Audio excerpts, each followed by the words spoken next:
What up, Los Angeles? Hey, what's up?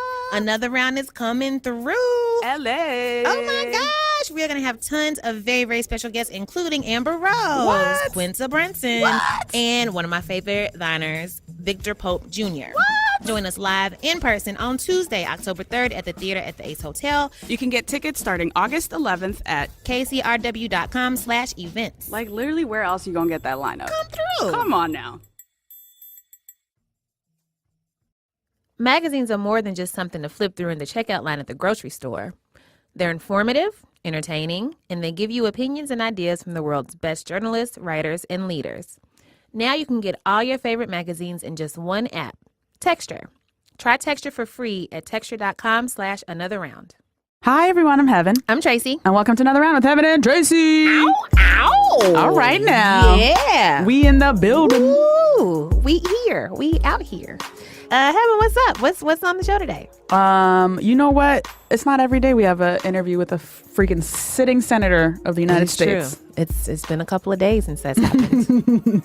That's what we have on the show today. We're airing our interview with Senator Cory Booker. We taped this in front of a live audience at Fairleigh Dickinson University in New Jersey. Not to be confused with Muchley Dickinson University. Or moderately. I workshopped that for 3 days. Yeah. Thank you so much, Tracy. You're welcome. You're welcome. So yeah, this was taped about a week ago. So when he references last week's healthcare vote, that's what that's all about. We talked to him about many things, including criminal justice reform, his relationship with a one Ivanka Trump and a one Jared Kushner. Ooh. Studio audience goes crazy. Ooh. And one of us had the nerve to look this man in the face and ask him if he was the Anne Hathaway of politicians. Whoa. No, why did you just set me up like that? I loved it because it was relevant, okay? It was very relevant. It was very relevant. Politics is about perception. We got to talk about it. One of the best parts of the interview, in my estimation. All right now. So y'all know that we don't interview a lot of men, period. Yeah, you know they be talking. It's not, you know, it'd be all right at times. Girl. But, you know, we are firm believers and observers of the fact that men don't get asked about their appearance enough. Mm-hmm. So we talked about bodies and appearances with Cory Booker. Yeah, we talk about all the things. We do. And we're very excited to present this episode to you. So without further ado, excuse me. Here's our interview with Senator Cory Booker.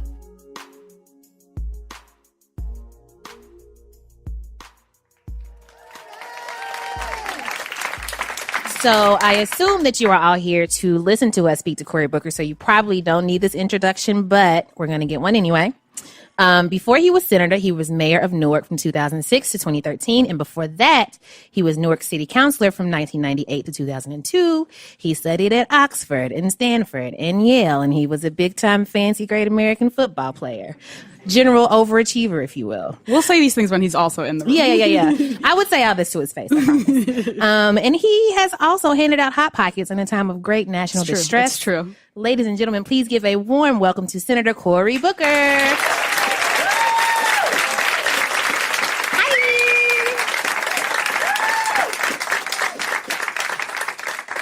Welcome to New Jersey. Hey. Thank you. We are happy to be Sometimes you here. meet these New York people that are just like, they don't want to cross the Hudson River. They look, you know, it's just very insulting. We're not fancy. I also don't identify as a New Yorker, so I'm still sweet and Southern and very nice. So we're very grateful for your time. So I just want to jump right into it, if that's okay with you. Yes, jump into it. We're going to start with criminal justice reform. Sure. This is a phrase that can kind of mean a lot of things to a lot of people. I'm sure Attorney General Jeff Sessions, in his mind, also believes in criminal justice reform. He thinks he's doing something. I'm curious to hear how you define that. Well, I think you first have to just confess that one of the greatest sort of sins in our country, one of the greatest sort of cancers on the soul of America is this, our criminal justice system. I almost want to say so-called justice system, because we have a system that is so broken and so violates our core values as a nation. And just think of the idea that here is this so-called land of the free, but 1 out of every 4 incarcerated people on the planet Earth is in the United States. And for women, it's even more dramatic. 1 out of every 3 of the incarcerated women on the planet Earth are in the United States of America. And it's a system that treats you differently, dramatically differently, depending upon where you're from. And I've got to see this in the 40 plus years of my life In the first 20 years, I'm living in relatively affluent communities. Harrington Park, my family was the first black family to move into the town, and an incredible community of folks, and went to all, these colleges and universities that were predominantly, again, privileged. And you just don't see people get the same kind of justice as I've seen for the last 20 plus years living in Newark, New Jersey. And Brian Stevenson says it. He's this amazing death penalty defender from Alabama who says, in America, we have a justice system that treats you better if you're rich and guilty than poor and innocent. Friends of mine, I still remember senior cut day. 4 of my friends got in trouble, breaking in. They wanted to buy beer with fake IDs. The place was closed. They kicked open high school? This high school. They kicked open the door, stole some cases of beer. And, they got caught, as most teenagers, when we do stupid things, we get caught. Police were involved, but everything turned out okay. The right things happened. But in Newark or in poor neighborhoods or places where there's not the same privilege, if you get caught, in fact, right now as we sit here comfortably, there are kids right across the river in Rikers Island that have been there, I'm not exaggerating, over a year just waiting for a trial for crimes lesser than the one I just described to you. And so when you see what our criminal justice system doesn't prey on the privileged and the wealthy. Remember, 2 of the last 3 presidents admitted to felony drug use, not just a little bit of marijuana, but serious felony drug use, which I can show you children that get that charge. And so while they're waiting for a trial, because their parents can't afford to bail them out, remember, if you're poor in America, and that's what our criminal justice system feeds upon, the poor, the mentally ill, the addicted, and way disproportionately people of color. There's no difference between blacks and whites for using drugs or dealing drugs. Most Americans don't realize that. Harvard did a study, asked Americans, picture a drug dealer. 95% of respondents, black and white, picture somebody black. But there's no difference at all. Young white men have a little bit higher rates of dealing drugs than young black men, according to some studies. But African Americans, almost 4 times more likely to be arrested for that. So I'm just touching on just a little bit of the broken system, but literally we could spend your entire podcast just explain to you how savagely broken and offensive this system is. We introduced a bill, and the other partners on the bill were Dick Durbin and Kamala Harris, just pointing out that astonishingly what we do to women in prison is even more dramatic. 86% of the women who we incarcerate are survivors of sexual trauma. And then what we do to them, we shackle pregnant women while they're giving birth. We put women who are predominantly mothers of children under 18, and we put all these barriers to let them communicate with their children.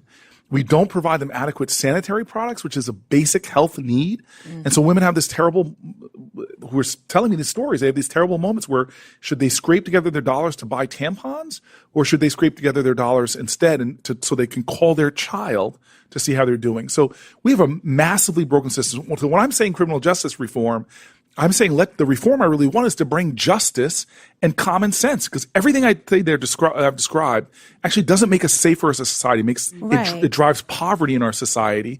And here's the one thing that most Americans don't know. We all pay for it. Think about this. We in this region, New York, New Jersey region, we know how horrible our infrastructure is. The delays in mass transit in New York, you all know how horrible the system is. New Jersey transit riders, New Jersey transit riders, you guys know how broken the transportation system is, unreliable. Well, while other countries were flying past us, the speed of their trains, the efficiency of their ports, the quality of the roads and bridges, I've literally had people tell me this when I travel internationally. They don't understand. You guys have let your infrastructure crumble except for one area where we have beat the planet Earth's history, the most profound infrastructure on the planet Earth ever built out to do what? Imprison people. Between the time I was in law school and the time I was mayor of Newark, New Jersey, we were building a new prison every 10 days in this country. Trillions of our dollars to warehouse human potential, to warehouse the poor, warehouse minorities, warehouse the mentally ill, warehouse the drug addicted. Not the wealthy and privileged, but the folks that fall into those categories. Okay. You gave us a lot. And more than you asked for. I'm sorry. No, that's sorry. okay. I mean, it really is. It upsets me. I can't even sit still. We know this is your thing. If you need to do like, I might need to. But I don't understand. Like in this time of Trump, Trump gets elected. We're all ready to protest. And I'm like, there was reason to protest before Donald Trump. Right. I mean. What I think of whenever I hear somebody rattle off a list of problems with the justice system is like, can we fix it or do we start all over? Do you consider yourself a prison abolitionist? I consider myself somebody that wants to bring decency, common sense, a sense of restorative justice. I'm telling you right now, why is it that the people we're imprisoning reflect not only personal failures, but societal failures? We don't have a system that treats people with mental health. Somehow we stigmatize folk who have mental health challenges. So can we turn the system that we have into something that does try to help? We can. Or should we just start all over? Oh, well, I don't mind pressing restart. Okay. But my What do you point mean is by we can restorative justice? So, look, if I just came from one of our southern counties in New Jersey to deal with the opioid epidemic. And so what is restorative justice? I sat next to a Republican prosecutor who said we cannot arrest our way out of this drug crisis. Now, I wish that Republican Democrats were saying that when the crack epidemic hit, but now that the but now that the opioid epidemic has hit, I'm hearing the right kind of idea of restorative justice. And there were recovering drug addicts that were there thanking the prosecutor for not just throwing them in a dark, corner of our society called our prison system and then hoping that maybe they'll recover. No, the prosecutors are making incredible partnerships with hospitals, with drug treatment. That's restorative justice. Do you think that this is happening with the opioid crisis because the victims are mostly white, or is this just like maybe we're getting away overall from racist drug policies? So first of all, we've got to get to a point in our country where we can have a candid and honest conversation about race and racism without people falling into defensive crouches. Because the challenge is we have an ahistorical discussion of most of the challenges in our society without an understanding that all the way up through the 60s and 70s, there was consciously racist policies that were creating a lot of the concentrated problems we have right now. I live in Newark, New Jersey. I'm the only senator, I think, in the history of the United States that when I go home to an inner city. I live in a majority-minority community that's below the poverty line. My median income in my community is about $14,000 for a person. Yeah. And this community was engineered by housing policies that were about how can we keep minorities packed into communities, packed in poverty. I mean, from redlining to housing urban HUD decisions. And you can't escape that, nor can you escape the environmental injustices that were created due to corporate villainy, people saying it's okay for me to pass along the costs of my corporate enterprise to the public at large instead of doing the right kind of waste treatment or what have you. I'm just going to pour the stuff in our oceans, poison the air, poison the soil. So now you have inner cities that are toxic places to raise children. So you can go through from the environment to the housing stock, housing quality, job opportunities. This isn't just happening by accident. Why'd you have to start with the things that get me all hyped up to begin with? I feel like no matter what we ask you, you're going to be so excited. So we just let them. But these are the challenges. Like, last weekend, my brother and I just took a walk around our block, and these are the kind of issues with my neighbors, with my community. These are the kind of issues that still come up because people feel like there's this unfinished business of our country. What can we do? How are we going to deal with these kind of real issues? I'm curious. I was reading about the investigation that the Newark Police Department found itself under from the DOJ with regard to unfairly targeting Black people and Latinos. Latinos. I'm curious, how did this happen, and what did you learn from this experience? Because this happened while you were during your term. Right? Yeah, I inherited a police department. Became mayor in 2006. The number one issue amongst my majority-minority city was stop the crime, Cory, stop the crime. And so I came in, set up measures and dashboards for everything, threw myself into that. Literally was patrolling streets with police officers at 2 and 3 o'clock in the morning and started driving down crime. We had our first month without a murder in decades, seeing a lot of success. But people were saying, hey, we got racial bias in the police department. I'm like, well, I'm sure there are issues. Bring them to me, whatever it is. But I got a Black mayor. A significant portion of our police departments were minorities. But they said, no, you got a real problem. I go, it can't be that bad. And then the DOJ comes in and investigates. And I had this saying when I was mayor. I said, in God we trust, but everybody else bring me data. Opinions are nice, but let me show me the numbers. Yes. And so I was upset. What's the DOJ doing here? We're fighting crime. I'm doing what my community wants me to do. But they showed me startling data that a lot of it I inherited from a police department that has a history. We are 50 years since the riots. this week. It was last week. And they showed me that all the data that came out in the 1960s after the riots, that there was still lingering evidence that we hadn't confronted. And so at that point I said, okay, I can't argue with the data they pulled. And I said, time out, reached out to this incredible, great leader, Udi Ofer, head of the ACLU. And I said, let's figure out ways to partnership and do things that we can make Newark as a model for, number one, collecting data. One of the biggest problems, this is why I've introduced legislation as a senator now, what I learned in my last year or two as mayor, which was a lot of the stuff the data we don't have because police departments like mine in Newark weren't collecting this data. And so this is another thing that worries me about Jeff Sessions. I'm a guy who can say the value of the DOJ investigating police departments, giving free, because that's what they did to Newark, millions of dollars worth of research, because they came in and collected all this data, plopped themselves in our department, incredible accountability, which poor cities don't have. This is a time when New Jersey was laying off cops from Trenton to Newark, giving us that data, giving us that access, and then setting up a system of accountability. And now we have Jeff Sessions saying just the opposite. We shouldn't be doing these kind of interventions. We shouldn't be doing these kind of consent decrees. So are you worried Trump is probably going to fire him? I had a conversation with a Republican senator this afternoon. It's the most awkward thing. In fact, I had because there's nobody there's nobody. I don't think there's anybody that more than me that metaphorically threw themselves on the rails trying to stop Jeff Sessions from getting into that position. Right. And I still remember on the Senate floor this week, which we spent a lot of time on the Senate floor, I had these two senators, I won't name them, but they're Democrats, and they were sort of caught in this I can't believe I just came back from an interview on CNN where I was saying they shouldn't fire Jeff Sessions. and we're all sort of in this weird moment where we're like, no, because we think that and it's hard to read the mind of Trump, but what we think really was going on there is. Did somebody say what mind? I heard that.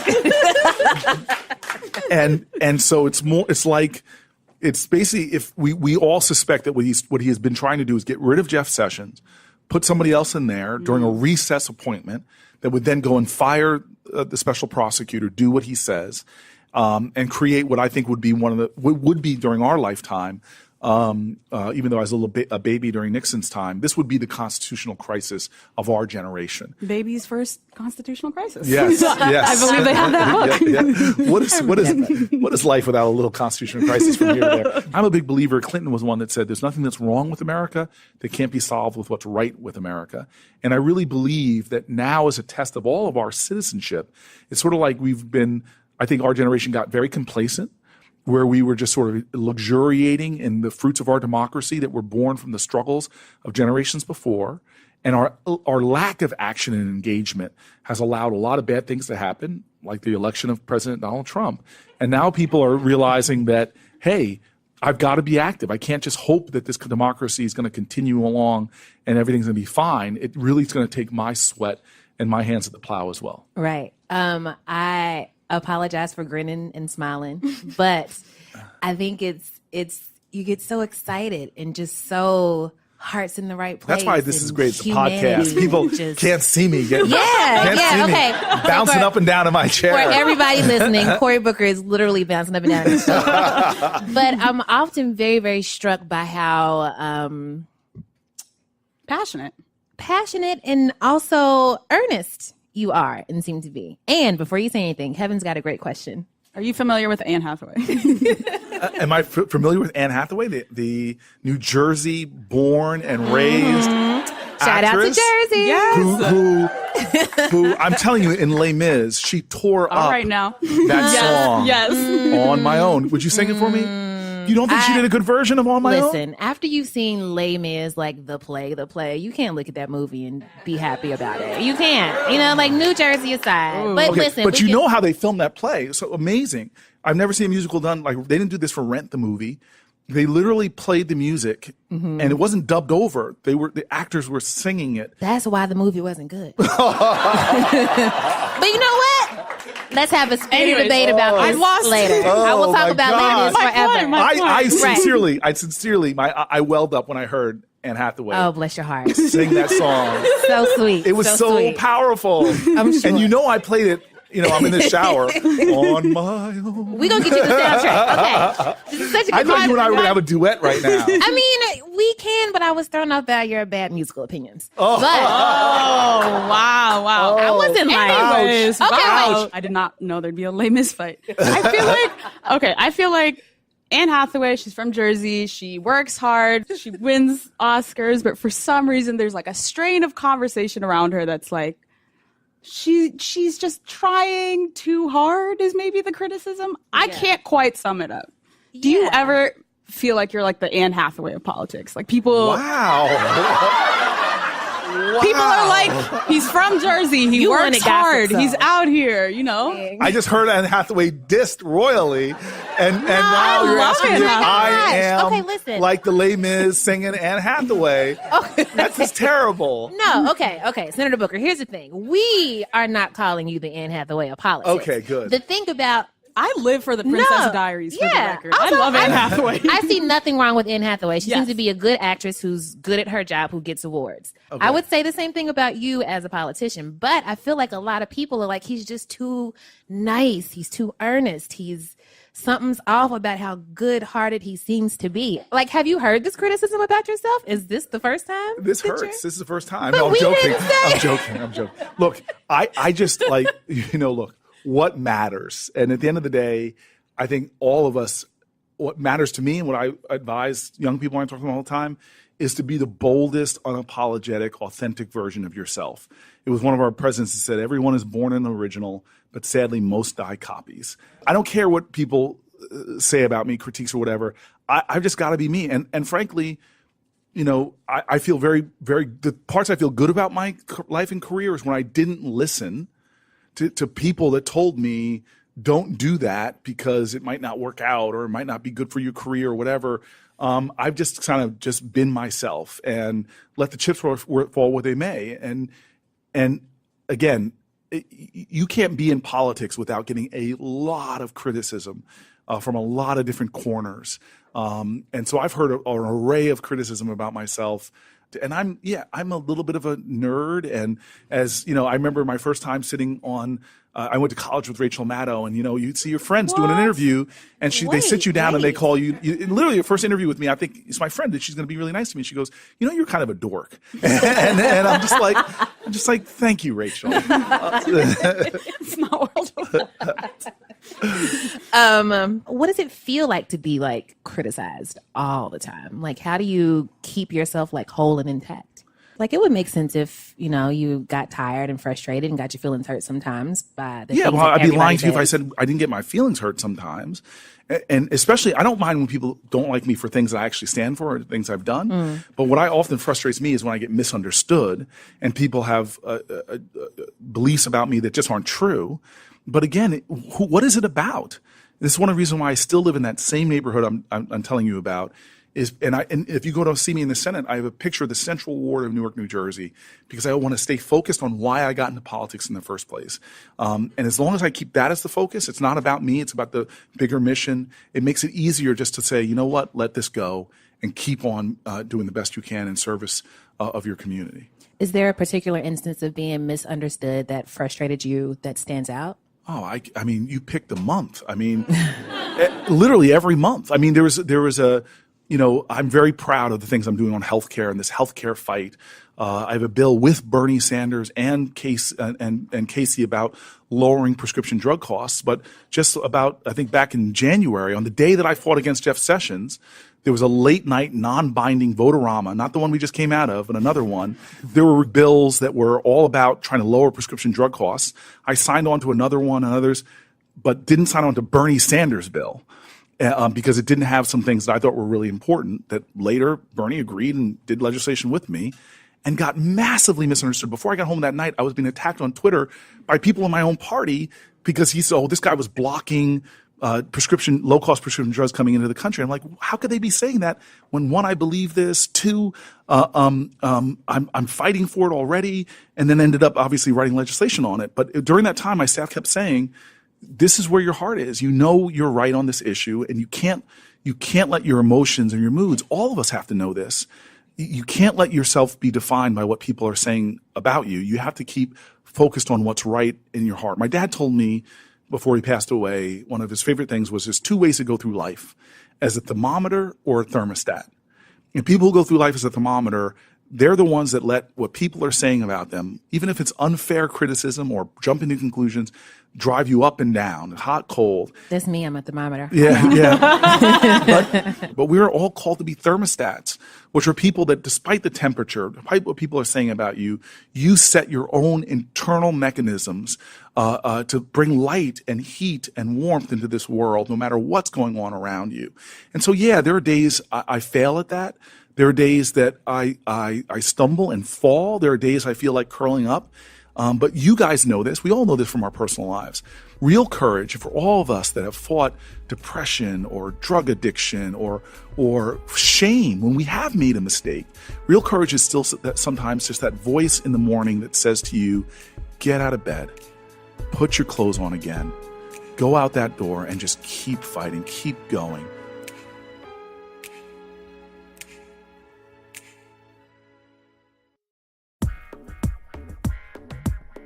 With recent conversation in popular culture surrounding fake news and alternative facts, it's really important to know where your news is coming from.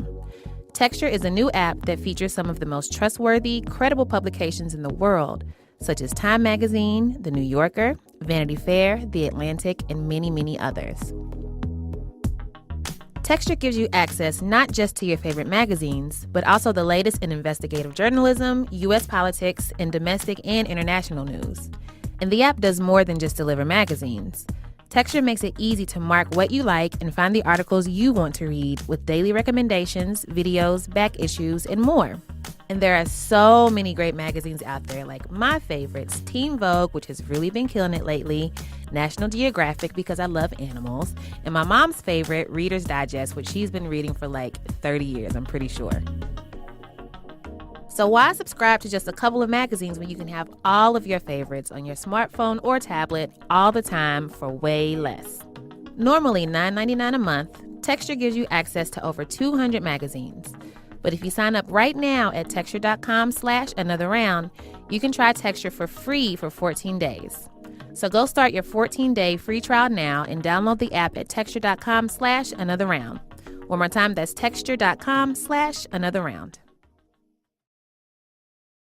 I want to ask you briefly about money. So in 2013, I was pretty surprised to learn this. Ivanka Trump and Jared Kushner fundraised about $40K for your Senate campaign. Yes. That was 4 years ago when none of us knew what a Jared Kushner was, unless it was in the before. Lived in this area, maybe. Yes. Do you regret that relationship? No. Listen, I wouldn't take a dime from them now.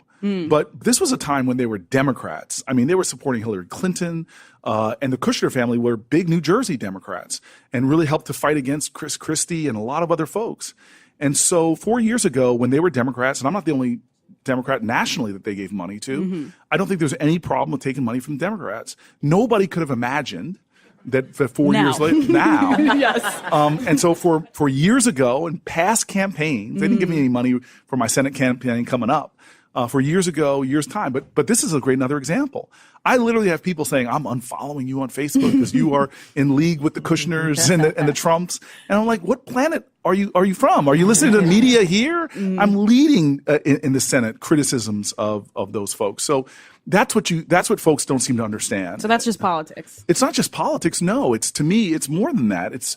Look, it is hard in this horrible system we have that is so ruled, especially thanks to Citizens United, with all of this outrageous money flowing into politics. It is hard. And so when I am going around and I find somebody, whether it's, and I can name some of these folks because these are letters that really move me. You get an incredible letter from a person giving me $5. Most of my contributions are small dollar contributions, writing you a letter as to why. Or that person that works in a business, a small business owner that says, here's $1,000 because I believe in you. Now, they may go on 5 years from now and do some horrible stuff, but I'm sorry, right now, with every senator in the Democratic Party, this is legitimate conversations we have, is it a time now that the Koch brothers could just drop $20 million against you in the next election, telling lies about you on TV, where we have lost Democratic senators that if we had right now, we would have so much of a better fight in against Trump right now. But folks who have got millions of dollars poured onto them, and they lost their elections by narrow hairs due to lies that were spread from dark, untraceable dollars. I have rules, on who I will not take money from oil companies. I stop, even though I have tens of thousands of people or thousands and thousands of people in New Jersey employed by pharmaceutical companies, we stopped taking money from pharmaceutical companies for their C-suite and their executives, because I don't want my core voters to give even the appearance of impropriety. But the best thing that we need to do, and I'm telling you this is why this next election, these midterm elections are so important, why this next presidential election is so important. We're not going to be able to change campaign finance laws unless Democrats get control of the Senate, control of the House, or can control the presidency and appoint Supreme Court justices that will actually overturn horrific decisions like Citizens United. Are y'all still friends? No, I haven't had a conversation with Ivanka or Jared really since well before the election. What's the inside joke? What's the last meme she sent? No. Nothing. I passed them once at a cocktail party, but not kind of folks. But I'm not beyond working with people on the other side of the aisle. I have people that say the most vile things about Paul Ryan or Mitch McConnell. Look, what they're trying to do is hurt my country, my state, with things like that healthcare bill, but I'm never going to let them drive me to hate them. And one of the funniest things that happened this week is John McCain comes onto the Senate floor. The man has brain cancer, comes onto the Senate floor, and we, the Democrats, all knew exactly what he was going to do, that he was coming on the Senate floor. We knew in the beginning he was going to vote on the motion to proceed to the bill, fancy language that says basically he's going to advance the bill to allow it to be debated on. And a whole bunch of us, from Chuck Schumer to Bernie Sanders, all of us went over to John McCain, hugged him.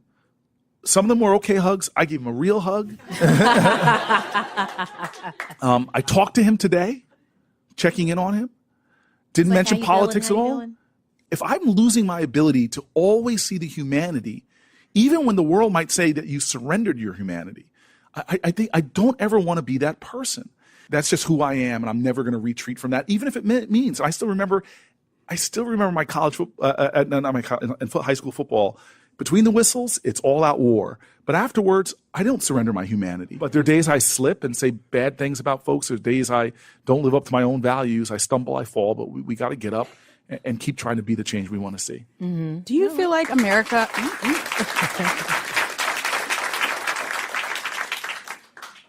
Do you feel like America is ready for another light-skinned black man telling them about hope? That's a great question, Heben. That's a good question. I hope that, look, one of my greatest heroes, living legend, is a guy named John Lewis, who was the only surviving person that spoke on the March on Washington. He was considered the bravest person in the civil rights movement. He was beaten, billy clubbed, just like a guy who was just always doing things that endangered his life. He was a guy that led the march from Selma to Montgomery over the Edmund Pettus Bridge. He's one of the most gentle giants I've ever met. He also has a fire graphic novel. It's amazing. It's awesome. I'm glad you see that. A graphic I love it. Yes. Holy shit. And he's a humble hero. And, he has this idea that in many ways, if you think about the labor movement in America, if you think about, Frederick Douglass, right before he died, what was the last meeting he went to? Was a suffrage movement, civil rights movement. All these movements were multi-cultural, multi-racial. Most movements for justice in this country were people from different backgrounds coming together. But he talks about the conscience of this country, that in many ways African Americans have always had to call out to this country to live up to its values and its ideals. But I love the African American tradition in this country because from this very beginning, it has always been calling on this nation in a hopeful manner to live up to its unfulfilled promises, calling on this country not to treat black people better, but to be better for all of its people. And so I hope that I can be not just another American, but coming from a particular ethnic and cultural tradition, that I can bring the best of our traditions, not only to Washington, but I want to be a voice of hope. I want to be a prisoner of hope, and an agent of hope. Miss Virginia Jones, she was our tenant president for 40 years. From the time that the buildings were built, she was a tenant president of those buildings. Her son was murdered in the lobby of the building in which I lived. She could have gone on and left at that time. She and I were two of the higher net worth earners there. We could have lived other places, but she never left. And I remember on a day that I was shattered. And by the way, if this country hasn't broken your heart, you do not love this country enough. Because there's so much in this country that that should hurt us, should be anguishing, should be painful, should break our hearts. And on a day that I had been with a child bleeding to death from a gunshot wound, and I went home and I was done. I was literally giving up. I thought this country, I had so much anger to this country at that moment that knew everybody could tell you who John Benet Ramsey was or Natalie Holloway. And I just saw another black boy die that I knew that would never make the headline, would never be remembered. And I just was filled so full of rage that we swear the oath in this country. We literally put our hands over our heart and say, we're going to be a country with liberty and justice for all. And for me, at that point, I'd lost a mayoral election. It was years until another one. And I just felt like, where are the people that are going to live those words? And I was angry at everybody, angry at the world, heartbroken, in traumatic shock. And so I'm broken. And Miss Jones catches me the next morning when I'm just feeling like I'm 100 feet underwater. It was just she and I in the courtyard between these two projects. This small, elderly, tough as nails African-American woman who would cuss you up and down if she saw you doing something wrong. And I've been the direction of those cusses sometimes. She sees me in the courtyard standing there, and she does exactly what I needed. She didn't even say a word. All she did is open her arms, and like a little kid, I ran to her. This woman hugs me and holds me and rubs my back, and she keeps saying two things over and over again that just soothed me, and I've said them for years since. Toughest days as mayor, toughest days as senator. All she said, two words over and over again: stay faithful, stay faithful, stay faithful. And her lesson to me, God rest her soul, was that people who think hope exists in an abstract, I'm just hopey today. I don't have any patience for those kind of folk. Hope is a response. It is a conviction. You can't have great hope unless you have great despair. Hope is saying that despair will never have the last word, no matter how vicious and evil things get. Hope is saying, I still believe, and I will be an agent of hope, a fighter of hope. I will bleed for hope. I will conjure hope out of nothingness. And so I don't care how bad things get.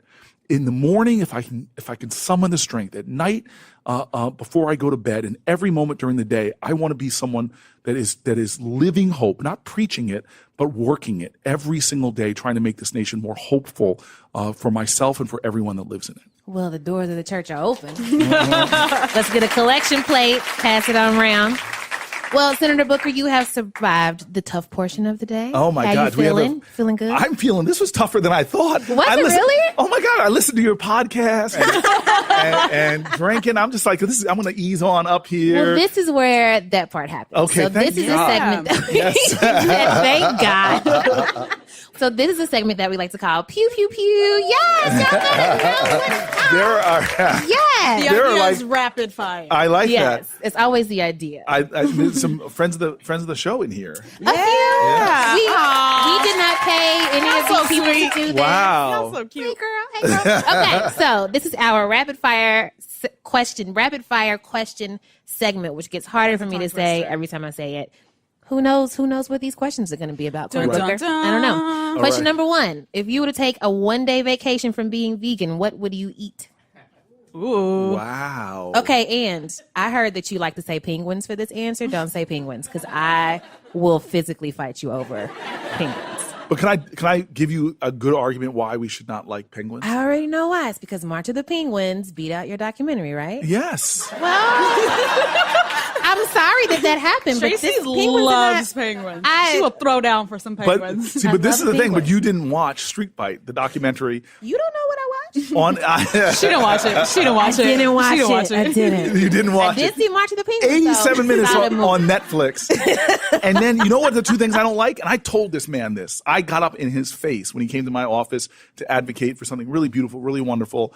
But if you get Morgan Freeman to narrate my morning routine, That's it what would you've done. win. It would win an Oscar. Compelling. It's so compelling. Cory Booker shaving his face.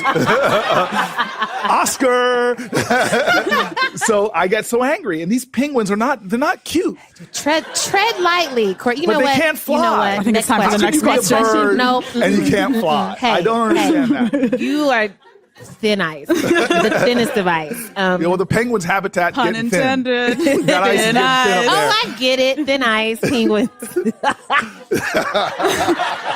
Tracy made a funny. I didn't even mean to. All Okay, right. I forgive you for your penguin thing. I bet they taste just like chicken. You know what? Fighting words. They look like they don't taste good. They do not. I have never eaten one, but I've done research. We'll talk about this later. I'm telling you, I've got penguin feelings that go very, very deep. I can see this.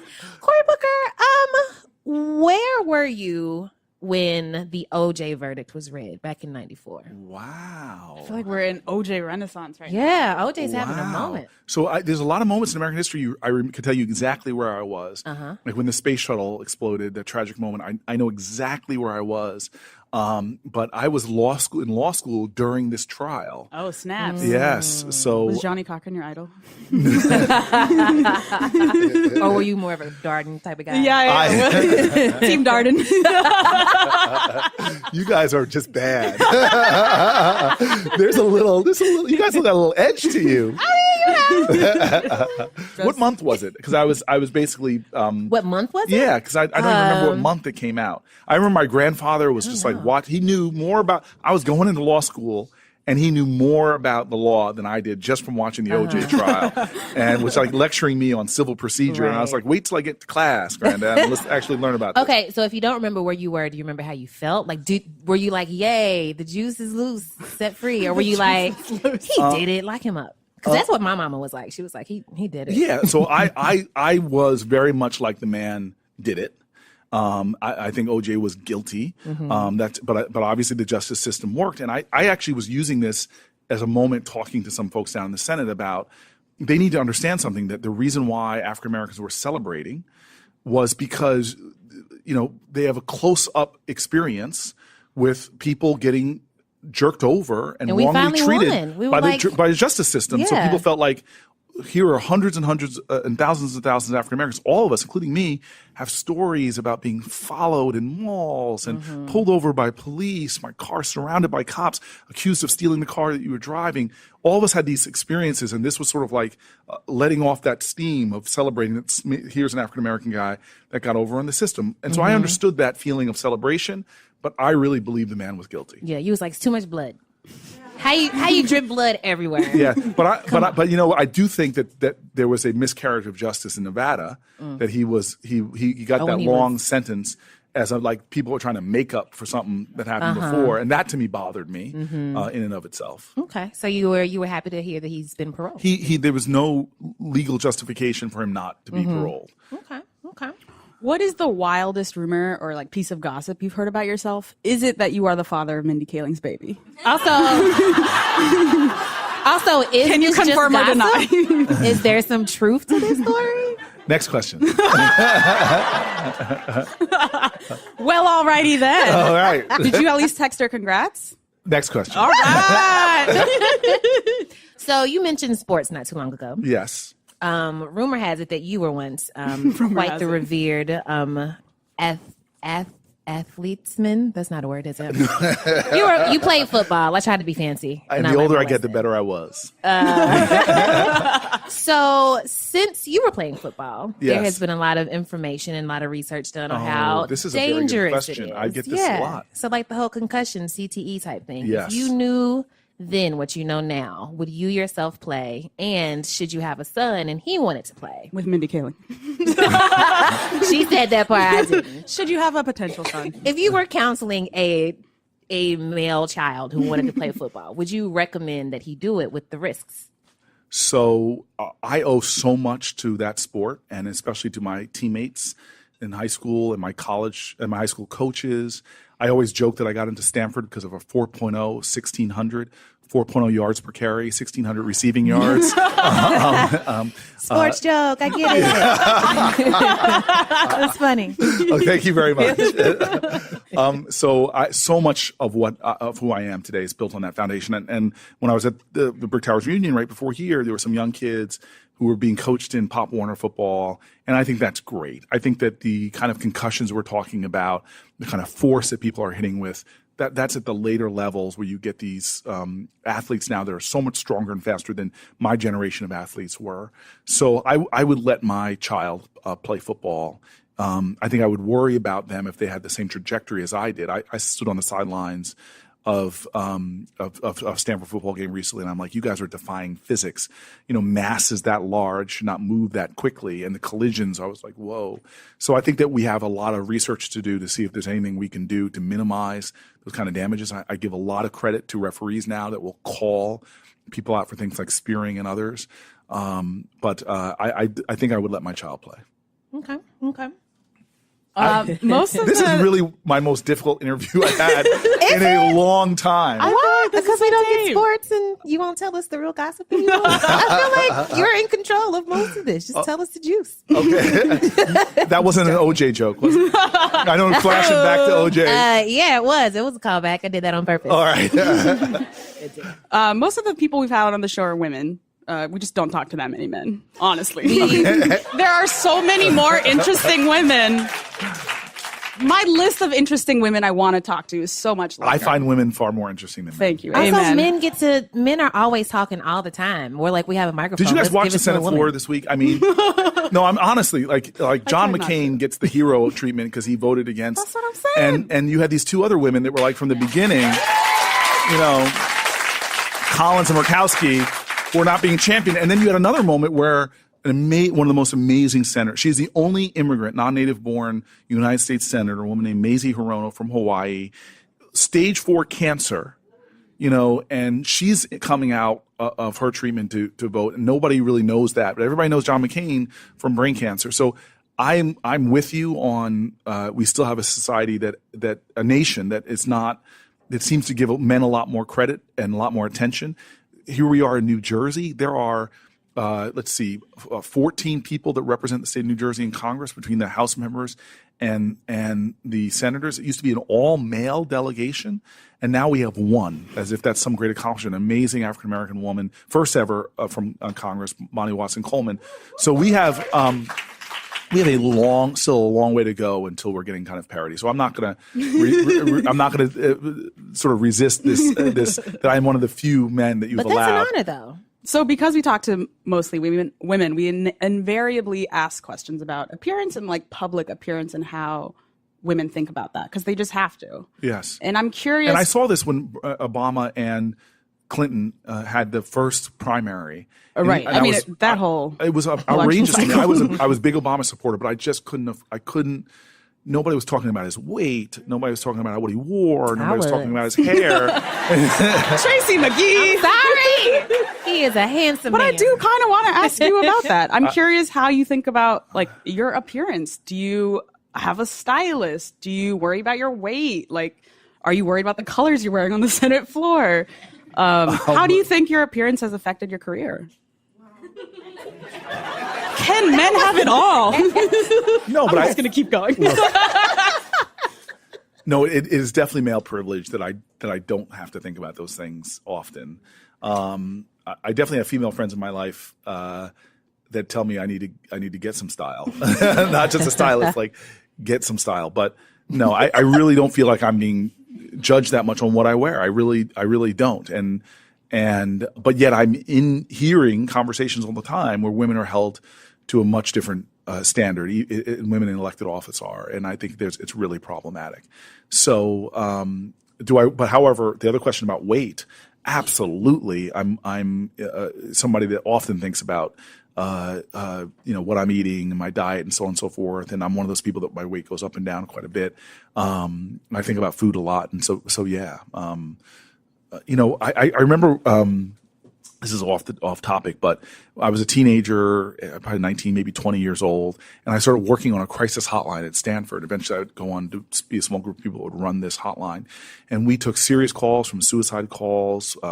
We had people that would do interventions for women who were being physically assaulted by their partners. And so for me, imagine at 20 years old, it was almost like this veil of my privilege was sort of lifted off of me when I started, when I would see, I mean, it was very dramatic to me where, number one, I would see on weekend nights, we would get rape calls, like constantly, sexual assault calls constantly. But then from eating disorders to just people calling up, fed up with the environment, and they would often call and talk to me for a few minutes and then say, do you have a female counselor I can talk to? All of us are struggling with things, and they often aren't brought out into the environment and brought out into the air. I often say that we indulge in a type of privilege that where we're just so unconscious to the struggles of other people who are different. And I think that's very problematic. And even when we're made aware of a problem, the most insidious type of privilege is when you know there's a serious problem going on, but it doesn't affect you personally, and so you don't do that much about it. And so I think that there's a real problem with the gender dynamics in our country still.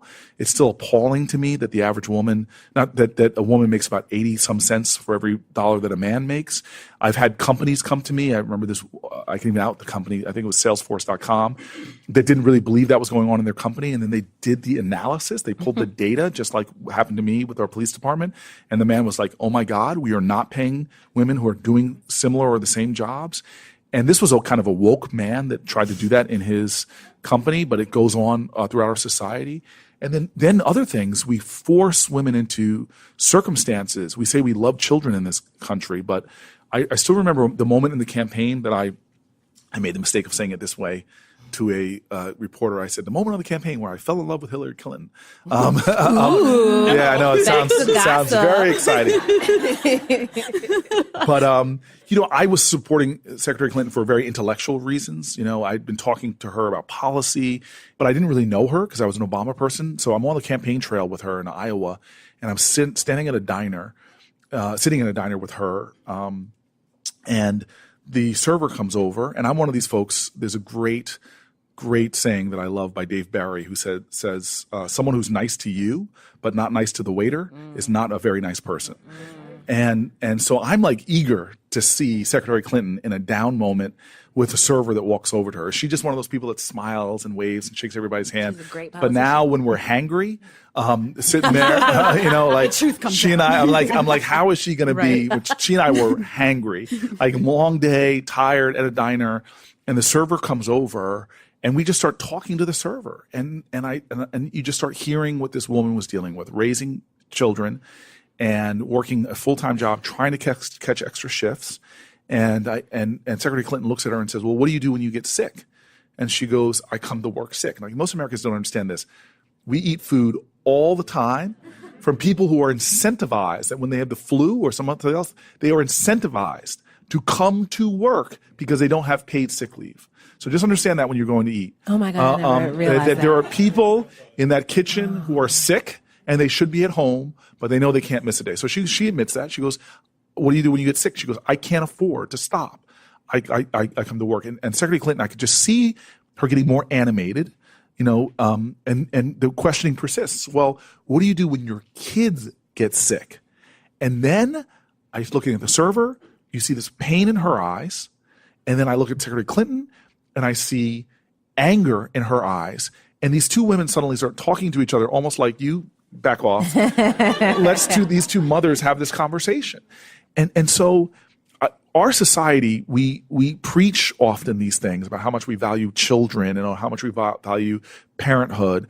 But we're the only nation of all the industrialized nations, Afghanistan and the Congo have paid family leave, but the United States of America does not.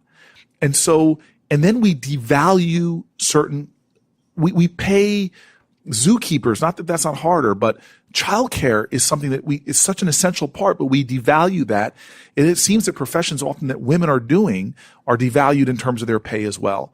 So these are issues that I started waking up when I was a teenager or early 20s, working on a hotline, hearing the raw testimony and listening to how one comment, one word from a bunch of men standing there saying something about a woman, or harassing a woman with comments as they walk by, can stick in somebody's mind for their entire day and be yet another one of those chips at your self-worth. The same thing as a black boy growing up in America in the 1980s, when often the only images before the Cosby Show came on, the only images of blackness that were on TV were JJ from Good Times or what have you, that my parents so worried that the collective, not that anybody was, so my closest friends on this planet are still my friends that I grew up with, but they had Harrington Park, all right, but they didn't have exposure to it. So I heard things like, well, you're not like black people, or That's just, their fave. or You're not like the others. You're the exception. yeah. And those things chip away at your self-worth.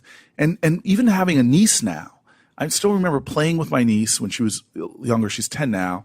And the TV was on in the background. And suddenly I'm just listening to the vial on TV and thinking to myself, my niece is going to have to grow up listening to this, that her self-worth is now going to be measured by her waistline or the shape of her hips or lips or hair. All these kind of things make me realize how much farther we have to go as a society until we start to deal with what I think so many people who are different, women or people of color, are trying to deal with, just in building your own self-worth, your armament in a world that devalues you. And this is why we don't have many men on our show. Yes, listen. Yeah. Senator Booker, you have been a joy and a delight and a fantastic sport. We have pages and pages of questions, but unfortunately we are out of time. Thank you. Thank you for coming to Jersey. Of course. You're showing Anytime, Jersey like down the respect. street. Let's do it.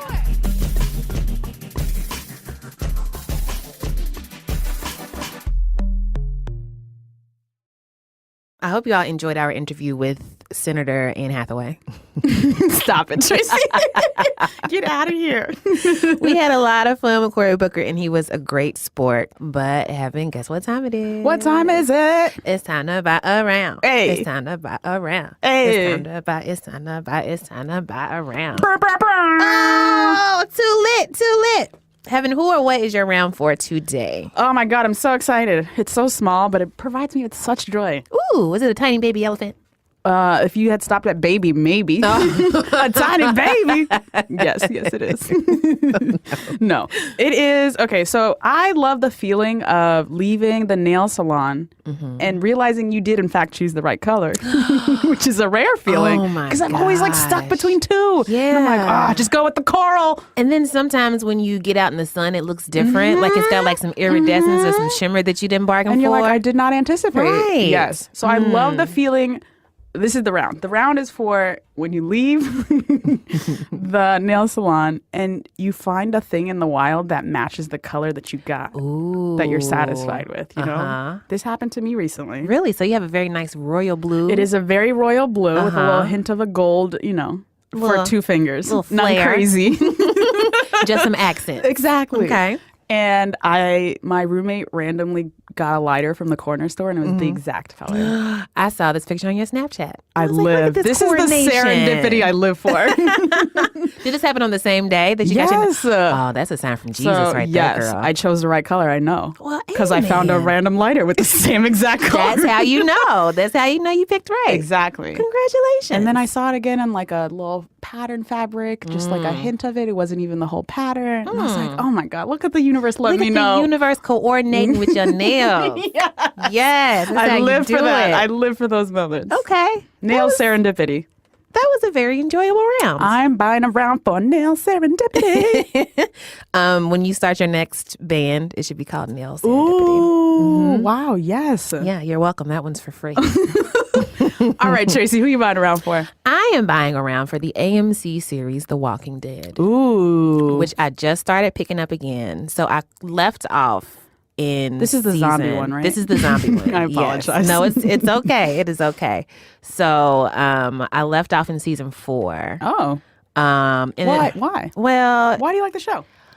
What is the because show? I love zombie. Oh, you know what? Okay, so Let's back it up. So it's your quintessential American zombie apocalypse story, right? Please tell me more. Okay, so like the very first episode, this man wakes up in a hospital. There's nobody in the hospital. There's nobody in the streets. Everything's empty. no. There's like signs that like there was some scuffle, like a worldwide scuffle of some sort. And so he's in this hospital again, doesn't know how he got to the hospital, doesn't know where his family is. He's got a wife and a kid, and he's just like out looking around. Then he notices, oh, there's someone over there in the distance. Hey, buddy, can you help me out? Classic your mistake. jaw's hanging off of your face. No! Perhaps you're not the best person for me to turn to in this moment. Not jawless guy. Right. And so it's nobody's ever happy to see Jawless Guy. And you know what? What if Jawless Guy just wants to sit down Just and trying to catch a break. Just, catch his jaw even. maybe he just wants a little help. Oh, Jawless Guy. This round is now for Jawless Guy. But the show follows him initially through his journey to get back to his family. And then it becomes like a journey to just like stay alive in this hellish landscape where there's no order, there's no rules, there's psychopaths running around, which is something that I think about a lot, right? Because I know you do. I'm just like, man, psychopaths would like love an apocalypse. They can just do whatever live for that shit. They live for the end of the world. Am I right? Am I right? You know how they always be planning for it and shit. You know how psychopaths be like, man, I wish zombies would just come on down the street. Coming down the street. Jawless Guy, coming down the street. I'm sorry. So why do you like this show? I like it because, you know, it's actually kind of crazy that I like it because I don't like dystopian stuff. Like, I don't like to see images of, like, the world after humanity's gone. Yeah. I don't like pictures of, like, abandoned, like, amusement parks and stuff. Like, I don't want to be reminded that one day all of this is going to turn to shit. Even though, you know, it's true. it's going to happen. I hate to break it to you. But I like it because it sort of makes me put myself in the position of the characters. And the characters, they always have to make life and death decisions, right? Me, like, I freak out when I have to decide what pair of socks to wear every day. Or what nail color even. Exactly. And so, too many options. It's too many options. And it's just really, it's interesting to see people who, even if they're fictional, have the ability to make concrete, quick decisions because I don't have the ability to do Can't that. relate. Cannot. Don't know what it's like. But it's interesting to see, like, wow, what would I do? You know, like this newcomer who's just come into this camp of friends. Do I trust him? He says he's hurt. Is he hurt? Is he going to rob us? Is he going to do this, that, and the third? Usually I don't have answers. But in this world, when I don't have the answers, it's okay. You know, in my world, when I can't find a sock to wear, I just break down and I don't go outside. You die. You die without that right sock. Also, it's just a good... you know, I like flicks and shows with high body counts. You know, I'm an action person. Okay, you're losing me again. Yeah, and it's also really like bloody and gory. So it's like a solid action show. Yeah, yes, for sure. So you like it because they make decisions and act and in do part, stuff. but I mean, like, it makes you wonder, like, you know, if my metal was tested in this way, would I survive? The answer is no. Absolutely not. I'm just gonna stay drunk and high the whole time until Jawless Man finds me. Word. But it's good. It's one of those, like, you know, they'll kill like a really big character and the internet goes crazy. And I'm always like, even when I hate the characters, and there's so many characters I fucking hate, even when I hate them, I want to see what happens next. So it's a good binging show. And now I have like 3 seasons left to catch up on. So I'm just living. Word. It's awesome. So shout out to The Walking Dead. Shout out to Daryl. I love you so much. It's mine. Is that the main white guy? No, he's not the main white guy. He's the side white guy who is just like dark and brooding and mysterious. He's got his walls up. Not dark. He's got his walls up because he doesn't trust anybody. He and he's been hurt. And I just want to love him back to life. Oh, it can be like it used to be, boo. And isn't there like a dope ass black woman in there? Mashawn, yo. Mashawn has a samurai sword. She's like, I don't need a gun. I'm going to do this shit up close and personal. I can't relate, but okay. Nope, I'm behind the tree. Swing it. Hit him in the jaw. It's already falling off. But yeah, lots of strong women characters. Okay. Lots of shitty, weak male characters. Accurate But ain't that representation of life? life. But ain't it you know, life? some things, even in the zombie apocalypse, stay the same. You think zombies gonna fix men? No. They still trash. Only now they're literally trash because they're decaying. I will allow it. But yeah, it's a fun time. I enjoy it. We did it. We did it. We did it. We made it. Tracy, we made it. Hey.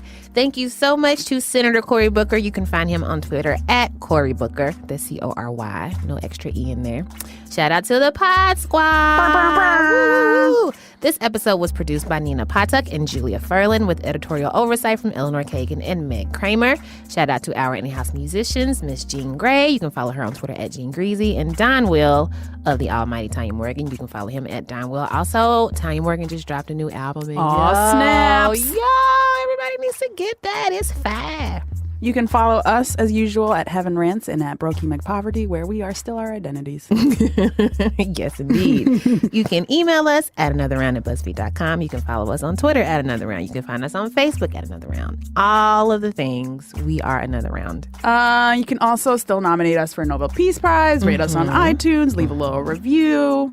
5 stars if you please. You know. Also, make sure that you subscribe to our newsletter because it is really good. And I'm not just saying it because it's ours. I'm saying it because it's really, really, really, really good. You can do that at BuzzFeed.com/anotherround/newsletter.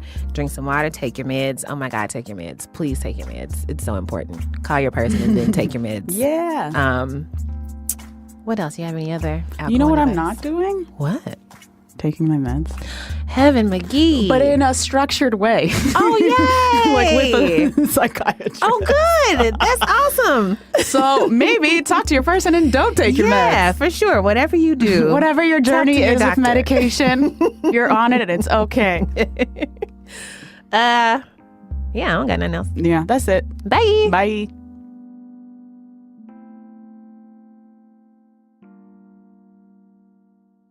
I definitely would just get high during the zombie What apocalypse. else are you gonna do? I can't DIY shit. You listen. I'd be out there like, excuse me, what's the Wi-Fi out here?